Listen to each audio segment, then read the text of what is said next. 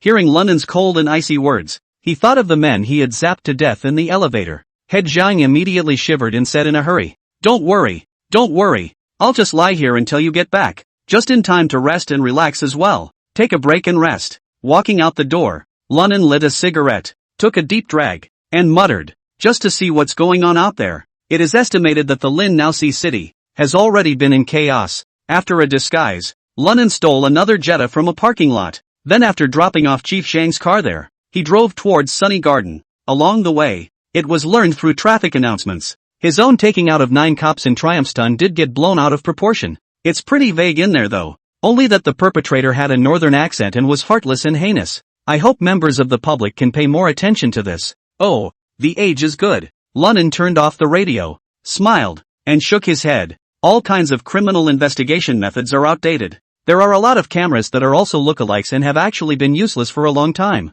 It's not like 20 years later, a mosquito flies by and knows both male and female, plus those shake y fast as self-publishers. It's such a big deal. I guess the whole Lindsay city knows about it, but it's better this way. I don't have to be too cautious. After saying that, Lunan directly pressed the gas pedal to the bottom and traveled toward at a speed of 140 yards. Upon arrival at Sunnyside Gardens, Lunan watched from the car for a few moments afterward. Found no problems. Only then did he pull the car to the side of the road and slink toward the inside. This neighborhood wasn't big, and soon, Lunan arrived at the doorstep of Chief Zhang's house. Knock knock. Lunan raised his hand and knocked on the door of the room. Crunch. Soon, the door of the room was pushed open a crack, revealing the haggard face of Zhang Guan's wife. Wang Xiaoa. You? Who are you looking for? Wang Xiaoya's eyes were swollen into walnuts and her face was extremely pale, looking as if she would faint at any time. Lunan sighed and said faintly, "It's your sister-in-law, isn't it? Chief Zhang asked me to pick up you and the kid." With that, Lunan pulled out Chief Zhang's police G card. Hearing him say this, and seeing her husband's bloodied police G license, Wang Xiaoyi immediately blanched, looking at Lunan in horror. "Sister-in-law, take the children and come with me. Your husband is not dead. I advise you not to yell. Otherwise, I may have to take both your life and your daughter's life." You. Wang Xiaoyi was shivering, but she didn't dare to shout half a word. Seeing her cooperation, Lunan nodded and, "Sister-in-law, please hurry up. I'm in a hurry." At this time Wang Xiaoyi has been scared silly. "Stay in the doorway, cannot move." Lunan didn't say anything and directly pushed her in, then brought the door to the room. That's when a little girl, 7 or 8 years old, ran out and, "Mommy, who is this uncle?" Hearing her daughter's voice, Wang Xiaoyi instantly shivered, then held her in her arms as she looked at Lunan warily. "Oh, little Fifi, uncle is your father's friend. Came over to pick you up to meet dad. Knock knock." But before Lunan's words fell, a knock unexpectedly sounded at the door once again. Chapter 187 Black and White. Hearing the knock on the door, Lunan's reaction was extremely fast. A single stride brought him to Wang Xiaoyi's side, and before he could return to his senses, he snatched her daughter from her hands, then covered the little girl's mouth that was just about to make a sound. "Sister-in-law, go ask who it is, but better keep your mouth shut or you know the consequences." Well, you, take it easy, I'll be on it." Wang Xiaoyi was shocked by Lunan's sudden move and hurriedly nodded her head in agreement. "Who?" she asked, trembling as she fought back her fearful collapse. Outside the door, a low man's voice came. "Sister-in-law, I'm a colleague of Chief Zhang. He's out tracking down the murderer right now and is afraid that you and your great niece are in danger. I was specifically asked to pick you up and bring you to the city hall for 2 days. Hearing this, Wang Xiaoyi was instantly delighted. Upon seeing the grim-faced Lunan, he instantly suppressed the joy in his heart. Still, it was hard to hide his excitement as he asked, He really said that? Old Zhang, he didn't have an accident?" The man at the door said immediately. "Of course it's true. Chief Zhang is fine. Sister-in-law, don't hesitate. You open the door and come with me." At this time, Lunan didn't do much explaining and sneered as he signaled Wang Xiaoyi to open the door herself and hid behind the door with her daughter in her arms. "Oh, well, I'll open the door for you now." With that, Wang Xiaoyi turned the handle and opened the door to the room. However, the moment the door lock opened, click, the man outside the door reached out and kicked directly at the door panel, knocking the door hard to the ground. At the same time, 3 youths with machetes in their hands directly rushed in and chopped Wang Xiaoyi's head. Wang Xiaoyi screamed in fear and unconsciously closed her eyes. Pust! The sound of a blade entering flesh rang out, but Wang Xiaoyi did not feel the slightest pain. Instead, he was knocked out by a huge force. In the next second, Lunan was seen throwing the little girl towards Wang Xiaoyi's body. The right leg was violently raised and kicked directly on the belly of a youth. The youth stifled a grunt. His body bent, and he fell to both knees. Boo! Immediately afterward, Lunan's left hand grabbed the machete that the other youth was waving over and directly snatched the machete, followed by a backhanded elbow strike that smashed the bones of the youth's knife-wielding arm. Ka-ching! The arm bone pierced right through the flesh, and bright red blood gurgled out along the wrist, staining the entire arm. The youth let out a mournful and miserable howl and fell to the ground, convulsing. Seeing this scene, Wang Xiaoyi hurriedly covered her daughter's eyes, unwilling to let her see this bloody and cruel scene. As for Lunan, he wasn't idle either. Holding his knife in his backhand, he charged at the last youth. Mudbloods. The remaining youth roared in anger, brandishing a machete and slashing towards Lunan's neck. Dang! Lunan dodged sideways while his right hand fiercely exerted force, viciously chopping off the youth's arm. Pust! A scarlet arrow of blood shot out, splattering his clothes all over the place. Ow! The youth once again let out a miserable scream, beads of sweat rolling and dripping from his forehead. However, at the next moment, it was directly blasted by Lunan's fist on his chest, and the whole person flew out backwards, heavily knocking over the coffee table and falling into pieces. Seeing this, Wang Xiaoyi's pupils suddenly shrunk, and her entire body was horrified. This is the devil. But the next second, she knew she was wrong. Extremely wrong. The word devil couldn't even begin to describe the clean-looking young man in front of him, only to see Lunan grabbing the injured youth with one hand, the machete in his hand wiped at his throat without hesitation. Ugh! accompanied by a muffled sound. A column of blood soared out, and the youth fell straight to the ground, completely dead. Ah ha ha ha. And when Wang Xiuyi saw this, she let out a horrified scream. Though her husband was a public brigadier of the bureau, she had never seen such a violent and bloody scene. At this moment, Lunan was bathed in blood. Sister-in-law, you'd better keep your mouth shut. Upon hearing Lunan's emotionless voice, Wang Xiuyi felt a pair of large, invisible hands that instantly strangled her neck. It made her unable to make any more noise. Only then did Lunan coldly look at the two assholes lying on the ground wailing and said, "Who called you guys? To do what? If you don't, you can all die now." The two youths obviously also realized that the Lunan in front of them was definitely a ruthless person. If he pretended to be a bully in front of him, he would definitely not be able to survive. So he hastened to speak. "Brother, have mercy. We say, it was Zhou Haoren who ordered us to kill Zhang's wife, then kidnap his daughter." Upon hearing this, Lunan frowned, and then a cold aura exploded in his eyes, killing opportunities overflowing. Who is Zhou Haoren? Zhou Haoren is Administrator Wang's secretary. Hearing this, Lunan instantly understood. It seems that Wang Jin is also afraid that the head of Zhang will make some trouble, and he has specially come to tie up his daughter to buy insurance for himself in advance. And it can be hypocritically blamed on me for Wang Xiuyi's death. That's really good math. Now that it was clear where the other party was coming from, Lunan was not soft. Stepping forward, the machete swept across the room, directly cutting the neck of the youth who had first spoken. Poof! The youth was instantly out of breath. The other youth saw this and tried to run away, but having long been scared by Lunan and softened his legs, he had just climbed 2 steps when he felt a coldness in the back of his heart. Put! Blood soared out and stained the ground. The young man's eyes widened as he slowly slumped to the ground. After doing so, Lunan pulled a white tablecloth from one side. While wiping the fingerprints on top of the handle of the knife, he looked at the stunned Wang Xiuyi and said, "You should have heard what they just said very clearly. I don't bull asterisk asterisk asterisk asterisk. It's up to you whether you come with me or stay here. I'm leaving right now. Otherwise, there's no telling how many of these assholes will come along, ready to take your life and steal your daughters. This is something I was originally thinking of trying to help old Chang as much as possible, but definitely not because of you. You're going to get yourself in trouble." After saying that, Lunan had already wiped the handle of the knife, then threw the machete to the ground and was about to leave. Wait, we're coming with you," Wang Xiuyi said with a sobbing voice. At this moment, her mind was filled with the youthful jerk's grimace as he hacked at himself. At that time, if it wasn't for this young man in front of him, he would have been cut to death at that time. Moreover, the other party was going to steal her own daughter, which was absolutely unbearable for her. Therefore, she chose to leave with Lunan without hesitation. Lunan sniffed and nodded. "Okay, give me the girl. Let's get out of here." Aha! Wang Xiuyi hurriedly handed the daughter in her arms to Lunan. However, just the moment Lunan picked up the little girl, "Oh, Mom, help me." Suddenly, only a panicked cry was heard from the little girl.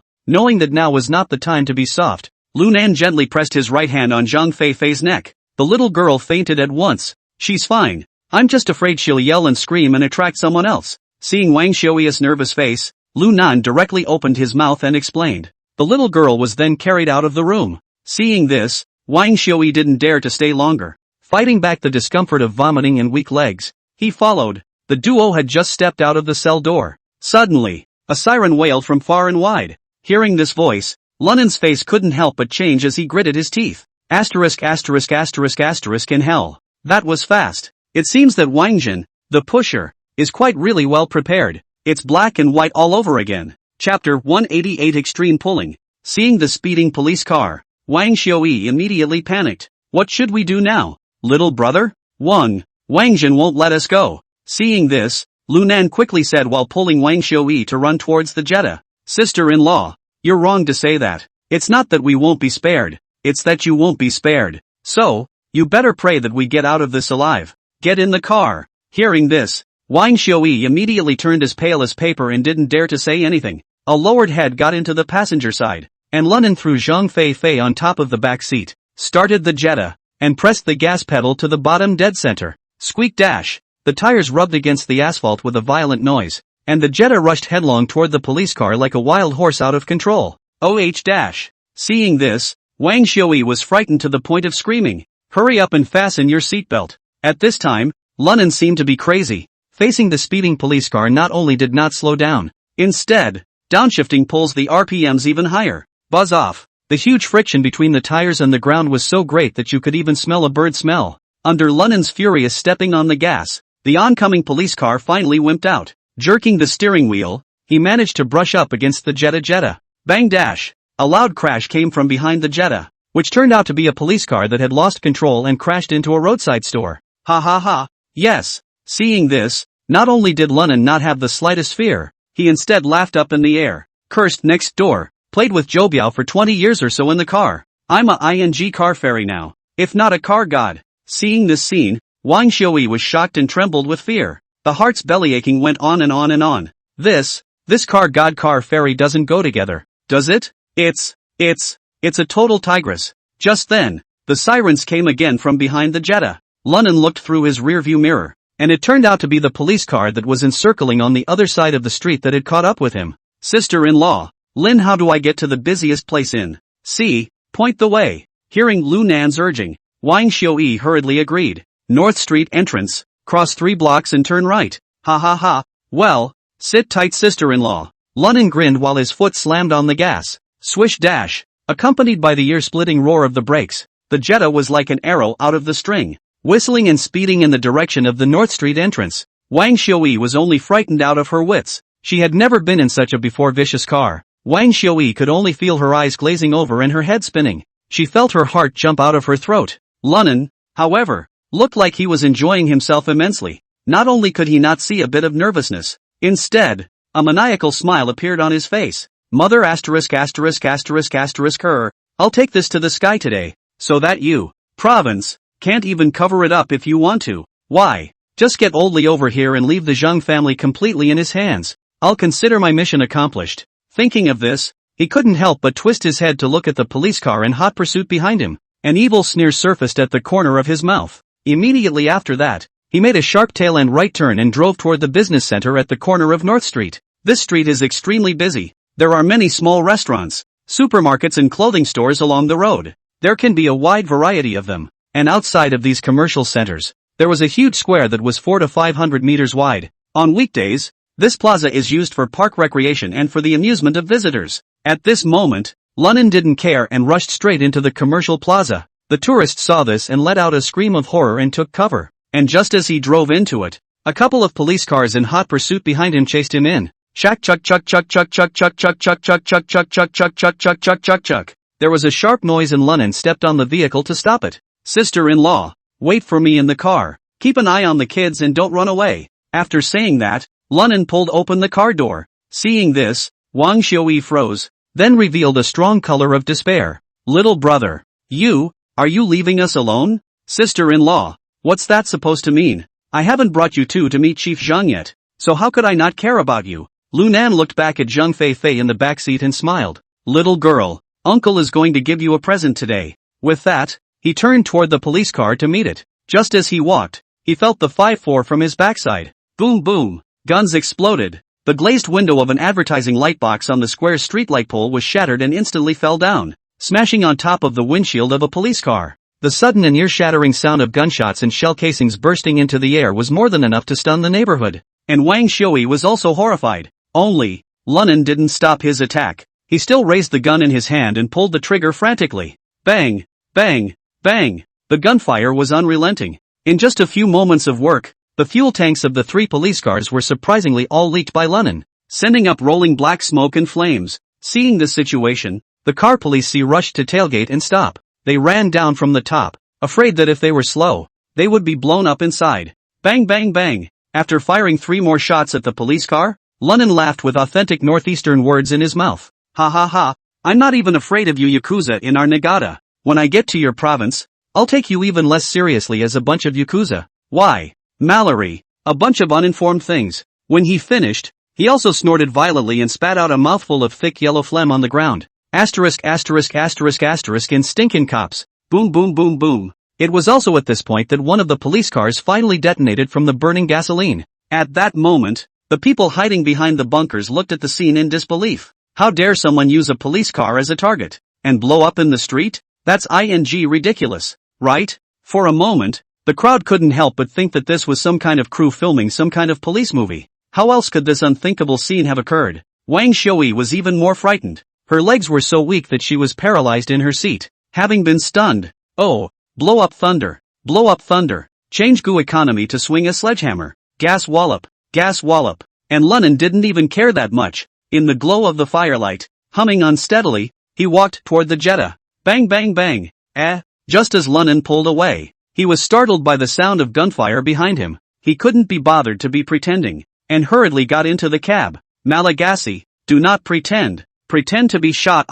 The old saying is pretty damn true. Lunnan muttered as he started the car. Bang bang bang bang bang bang. By now, the police who had slowed down CS had raised their weapons and were firing wildly at the Jetta. Ta-da-da-da-da. A bullet was incredibly dense, hitting hard on the Jetta Lunnan was traveling in. Bang bang bang. A bullet embedded within the body of the car, leaving a deep dent. The car glass was shattered in droves. Goo. These Yakuza are really in need of cleaning up. If I had an again AK, I would have blitzed you guys. Although Lunnan said so on his mouth, his hand movements were not slow at all, hurriedly shifting gears to reverse, followed by a 180-degree dump, throttle to the floor and head straight out. Stop him, the lead police C yelled. The rest of the police C fired desperately, but Lunnan was traveling farther and farther away, and soon disappeared. Seeing this, the remaining police Cs looked at each other and shook their heads. Quick, report it to the top. Our Lin police force is too small. See, Captain, how can we report to Administrator Wang? One of the officers asked for instructions. Well, let's just say the bandits are fierce and numerous. There's no way we can organize an effective interception with the number of people we have. Request support from the Provincial Armed Police and Special Police. Yes. Meanwhile, Lunnan, who had driven away from North Street Plaza, switched to 2 more stolen Jettas on the way. After blindly circling around the city a few times, it was only then that he drove Wang Xiui's mother and daughter towards the abandoned warehouse on the outskirts of the city. Chapter 189. You chose wrongly. When he brought the two of them, Wang Xiui, to the front door of the warehouse, Lunnan's brows couldn't help but frown. Nope, this gate has been opened. The dead branch under the door is in the wrong place. The reacting Lunnan had just turned around when his head was stopped by a blackened gun. Old Zhang, are you really okay? Seeing this person, Wang Xiui couldn't help but be surprised and delighted. Xiui, take the child and get behind me. Hearing his wife's cry, Zhang was unmoved. The eyes were still dead set on Lunnan. Oh, Chief Chang, I went through a lot of trouble to bring your wife and daughter back safe and sound. Is that how you repay me? Lunnan sneered. I shucks. Zhang Guodong spat and cursed angrily. Don't give me that. You brought my wife and kids here, but you're just trying to use them to threaten me as a tainted witness to take the dirt off yourself. Don't be so grandiose. You murdering, firefighting, unmitigated bastard. Hearing this, Lunnan laughed in contempt instead of anger. Chief Chang, this was made clear before I left. Still pretending to be Sherlock Holmes? And you, a black how much more noble are. You. Zhang Guodong was suddenly furious, because it's true that the two had talked about this a long time ago, but since he himself was already out of the grasp of the other party, the murderous demon, it was naturally impossible for him to take his wife and children into danger again. Kid, I thank you for bringing Xiui and my daughter here. Don't worry, I won't kill you in order to repay you. However, before that, I'm going to let you enjoy what I just suffered. When Zhang Guodong finished speaking word for word, he smiled sardonically at Lunnan. Chief Chang, I advise you to consider the consequences. If you're really stubborn, don't let me be rude. Lunnan wasn't the least bit afraid and remained indifferent. Really upset me and I'm likely to kill your whole family. I think my method should be clear to both you and your sister-in-law. Hearing these words from Lunnan, both Wang Xiui and Zhang Guodong couldn't help but shiver. Old Zhang, let's just go. You shut up. Without waiting for Wang Xiui to finish her words, Zhang Guodong suddenly interrupted viciously. Asterisk. It's all because of this little Thane. If it wasn't for him, how could our family be in this situation? If it wasn't for him, I'd still be Lin, the captain of the city police department. See, if it wasn't for him, how could we not have a home to come back to? It's all over now. Wang Jin can't spare us, so I have to make him pay. Speaking later, Zhang Guodong had become nearly hysterical, his face full of resentment. Seeing this, Wang Xiui could only lower her head and keep quiet, holding the child silently to one side. Lunnan, on the other hand, was dumbfounded and, Chief Chang, your logic really touches me. You mean, just because I didn't get by you trashy black killed, it's holding you back? Jays, just because I saved your wife and child, you have a home to return to? You don't want a Billy in either. I don't want Billy? If it wasn't for you murderer, How did I become what I am today? Zhang hissed through gritted teeth. If I don't break your legs, it'll be hard to get rid of my hatred. As the words fell, Zhang Guodong violently stretched out his right foot and kicked towards Lu Nan's stomach. Alas! Incorrigible! Seeing this, Lunan shook his head, then violently swung out his right hand. Snap dash! A resounding slap, heavily slapping Zhang on the side of his face. In an instant, Zhang Guodong's nose was slapped askew. The already swollen face was even redder. At this moment, Zhang Guodong's entire body was confused. He was the only one who had been beaten up before, but now he was once again slapped in the mouth by the other man in front of his wife. Shame like he'd never felt before struck him. How dare you fight back? Mud horse, do you believe that I will shoot you now? Zhang Guodong's eyes were glazed over like a raging beast. Old Zhang, calm down. Seeing this, Wang Xiaoyi hurriedly stepped forward to stop it. I'm calm Naya Gabi. While cursing, Zhang Guodong raised his pistol and ruthlessly pressed it against Lu Nan's forehead. It seemed like it could be shot at any moment. Little Thane, get down on your knees. I can spare your life. Or else. Snap dash. Before Zhang Guodong could finish his words, Lu Nan directly passed another mouth. Well, Zhang covered his cheek and screamed in pain. At this time, Zhang Guodong was completely enraged. No matter what, shoot the little Thane. You, mother asterisk her. You're ing looking for death. After an angry growl, Zhang pulled the trigger without any hesitation. Click click click click click. Surprisingly, not a single bullet came out of the gun. How did this happen? Zhang Guodong stared at him with rounded eyes and a shocked expression on his face. Ha ha ha. Lunan laughed out loud and taunted. Why do you think the old man didn't take your 5-4? Because that J8 in case it doesn't work for the old man. But I wouldn't be stupid enough to keep the bullets in it back for you, would I? Saying that, Lunan pulled out an identical 5-4 pistol from his own back waist. Flip it back and forth in your hand. I loaded all your bullets into this gun. Now you know? Upon hearing this, Wang Xiaoyi on the side covered her mouth in horror. Unable to utter a single sound, Zhang Guodong was even more paralyzed with fear, his body trembling violently. He never expected it. It turned out that from the very beginning, he had fallen into the trap set by the other side, and did not even have half a point to struggle. Ha, Chief Cheng, you should be thankful that you still have value. Seeing this, Lunan sneered morosely. And, otherwise, your family will go down to play for Hades today. With that said, Lunan slowly slid the pistol back into his back waist end. But, in your words, I'm going to make you enjoy what you just suffered all over again, and break both your legs. As the words fell, Lunan violently rushed in front of Zhang and delivered a low kick. Click! Zhang's cheekbone, along with the bridge of his nose, broke in response, but Lunan was unfazed. Spinning around, he gripped him by the hair and dragged him next to the iron door of the warehouse. Boom boom boom boom. Lunan grabbed Zhang Guodong's head and frantically smashed it on top of the iron door. Each impact was accompanied by Zhang Guodong's mournful and miserable howls. Wang Xiaoyi had long since cried her eyes out and put her daughter aside, ran over and kept tugging at Lunan's arm. Please don't fight. Don't fight it. I beg you. However, Lunan simply ignored it and threw Wang Xiaoyi out with a raise of his hand. It then continued to frantically hit Zhang's head, until the blood flowed from the other's forehead. It was only slowly that Lunan let go of his head and said coldly, asterisk in Zhang Guodong, give you face and you don't want it, then don't blame me for treating you like cattle. With that, Lunan kicked his opponent's knee violently. Ka-ching! Dash! The intense pain made Zhang, who was already about to faint, come to his senses again, wailing and rolling around on the floor holding his broken leg. Little brother, I'm begging you, please, I'll kowtow to you, so let our old Zhang go. Seeing her husband's tragic situation, Wang Xiaoyi knelt in front of Lu Nan and kept kowtowing and begging for mercy. Seeing her like this, Lunan just smiled coldly at her. Oh, Mrs. Sister-in-law, when your old man wanted to kill me, I didn't see you stop him. This double-standard behavior of yours is very unpleasant to me.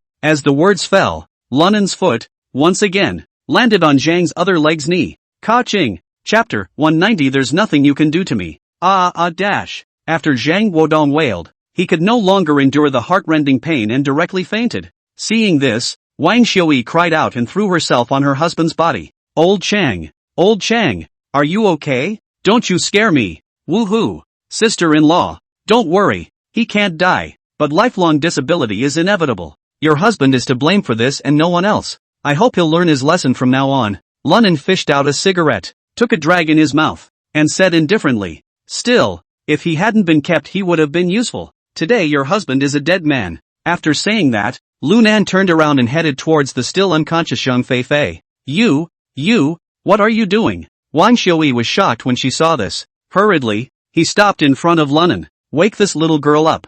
I'm afraid that if she's been unconscious for a long time, it'll have a physical effect on her. After saying that, Lunan bypassed Wang Xiui and walked over to Zhang Feifei. Looking at the little girl with a serene face, Lunan sighed slightly. Alas, a good girl. He's got a father like that. However, he did not regret what he did to Zhang at all. He had given his opponent a chance, but unfortunately, Zhang had chosen wrongly. Lunan stretched out his fingers and first rubbed them on Zhang Feifei's neck artery, then pressed them towards her human center. A few seconds later, the sleeping Zhang Feifei finally woke up. She opened her hazel sleepy eyes and looked at the unfamiliar sight before her.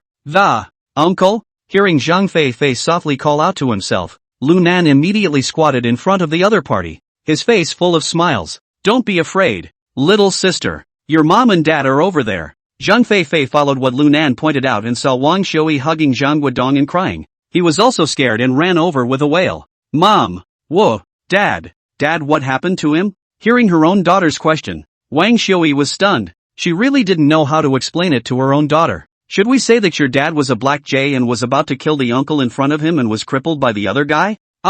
Fifi, your father was injured when he fought with the robbers just now, Lunan said with a smile, but the injury doesn't matter. Uncle can help him. Really? The little girl's eyes instantly lit up. Lunan nodded solemnly, then patted the other's shoulder. Believe Uncle, your father will soon be healthy again. After saying that, Lunan walked to the side of the iron gate, picked up 4 wooden cubes in his hand, and walked towards Mr. and Mrs. Zhang Guodong. You're going to. What are you going to do? Attach the leg for Chief Zhang, Lunan said as he crouched down. You should still be able to walk on crutches later if you recover well enough. Consider me giving this little girl a face. After saying that, and ignoring the dumbfounded Wang Xiui, Lunan rolled up Zhang Guodong's pants leg. Click. Stimulated by the pain, Zhang suddenly woke up. Seeing Lunan right in front of him, he cried out in horror. And, you, Daddy! Before his words fell, Zhang Feifei, who was on the side, violently pounced on him. Dad, Uncle is good. He's working on your leg, so bear with me. Hearing his daughter's milky words, Zhang Guodong's entire body froze, looking at Lunan who didn't have a good look on his face, and then at his daughter in his arms. Tears came to his eyes in an instant. Choked. Thank you.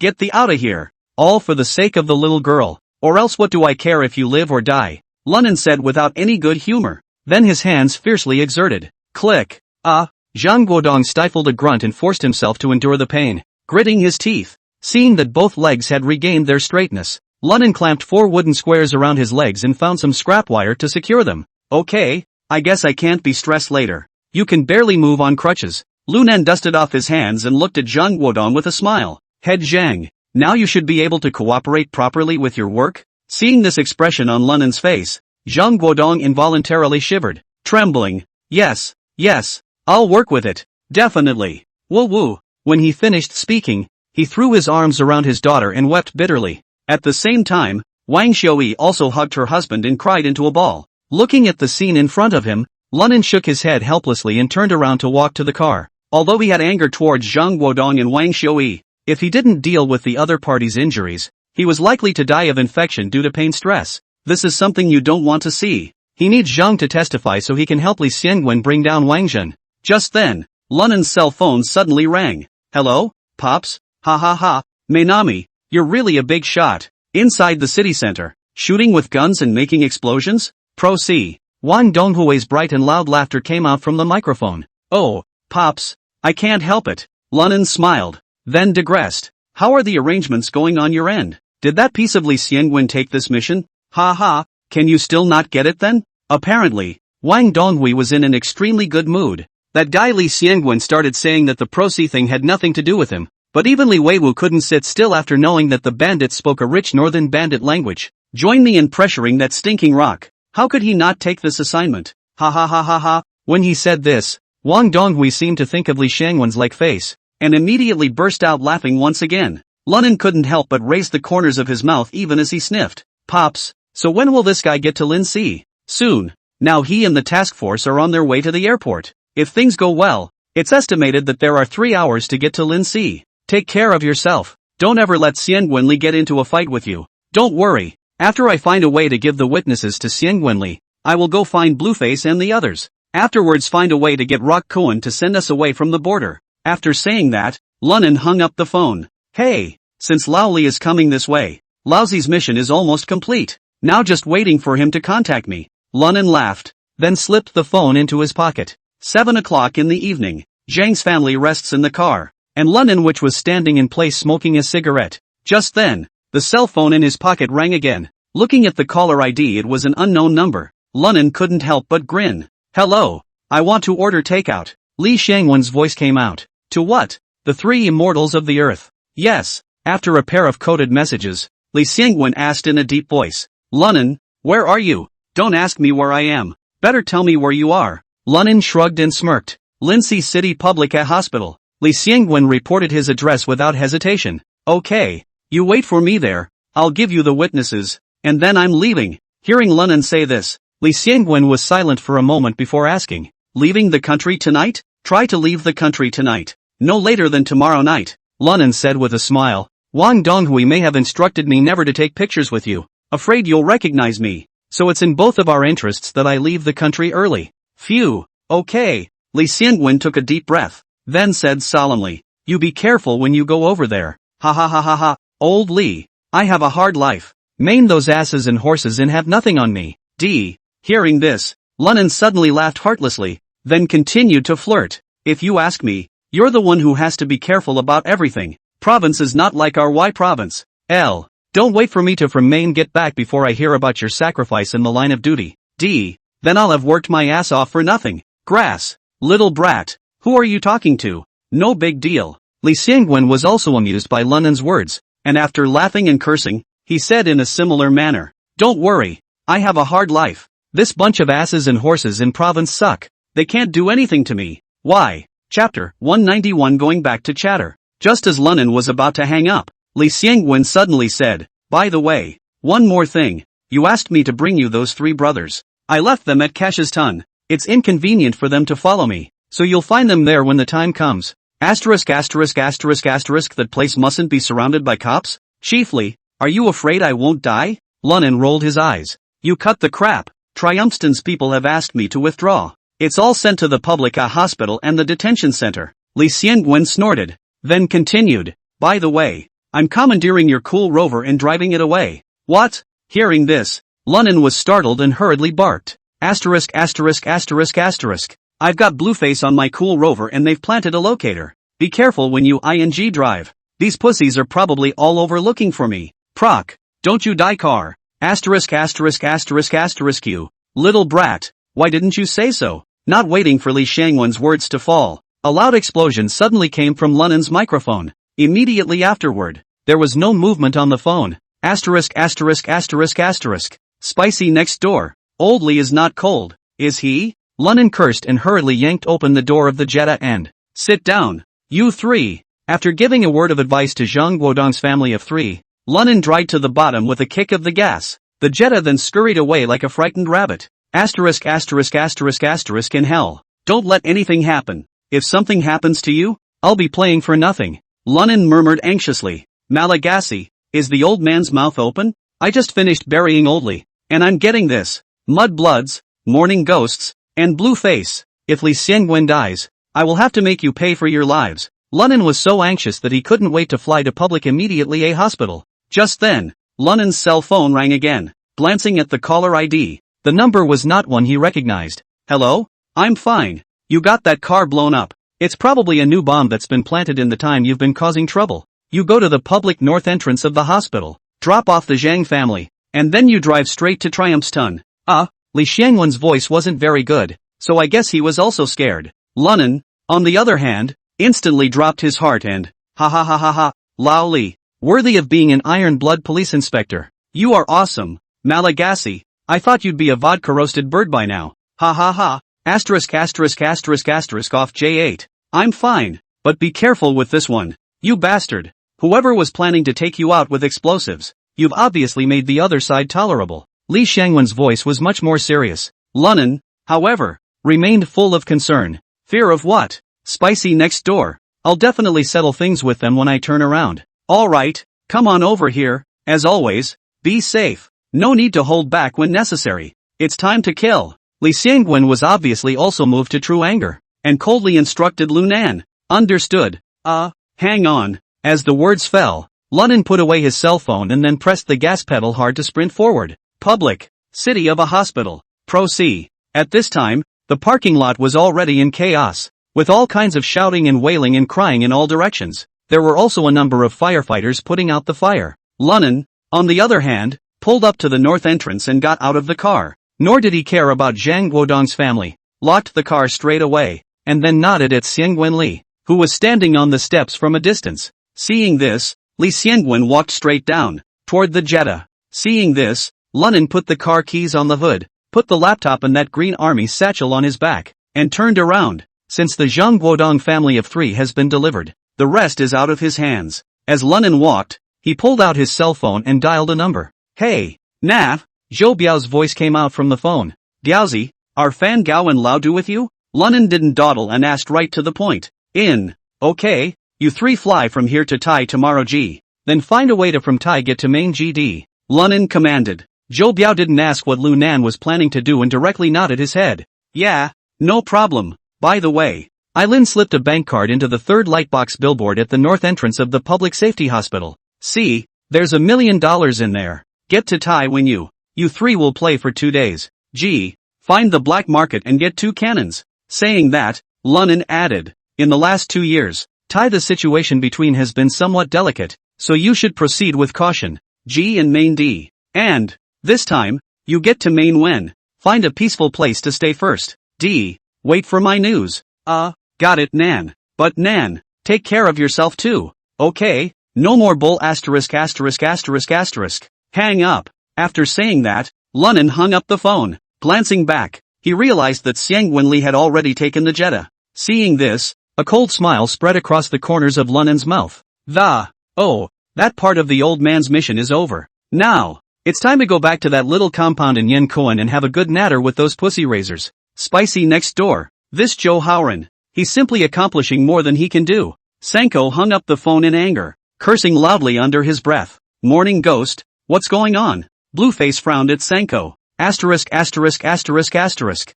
Zhou Haoran that the cool rover drove to the public hospital, and I told him to go there to set up a perimeter. Let's see if we can discover the whereabouts of that little thane of Lunan. It turned out to be good for him. I can't believe I had a remote-controlled bomb installed under my car privately, and blow up that car. Blown up? Lunan wasn't in the car? Hearing the blue face ask that, Sanko's fire seemed to grow even bigger, and his white face turned red from anger. Damn it, if Lunan was in the car, could I be in a hurry? Even if he blows up Li Xiangwen this time, I can put up with him. Zhou Haoran, this stinking is nothing. After saying that, Sanko grabbed a handful of the cool beer on the table and slammed a few mouthfuls into it. You take it easy for a moment. At this time, Rock Kuan suddenly opened his mouth and was silent for a long time before slowly speaking. Even though Zhou Haoran did something wrong, he's still our brother after all. If Lunan dies in his car or blows up Li Xiangwen, we'll probably be in even more trouble. Hearing this, both Blueface and Sanko were silent with grave expressions on their faces. A few of them are smart. Naturally, he knew what Iwakan meant. Li Xiangwen can suddenly come to Lin this time C City. This backside will definitely not be so simple. Moreover, this series of epileptic actions by Lunan was like he was cooperating with the province side. If the other party hadn't gotten through to Wang Donghui in advance, they wouldn't have believed it even if they were beaten to death. Thinking about this, Sanko couldn't help but sigh heavily for the, alas, this matter is in all probability from the side of the king's department. Let's be honest from now on. I hope that Lunan, that B, will see that we are still useful and spare us. Morning Ghost, if you talk like that, I don't like it. Iwakan has a very short temper. Spicy next door, all on the road. He's allowed to ride on my neck and piss? Don't you want us to fight back? In hell. As soon as Rock Cohen's words fell, a lazy voice could be heard coming from the doorway and said, of course I'll let you guys fight back with your hands. Since you guys didn't get me killed, isn't it time for me to die too?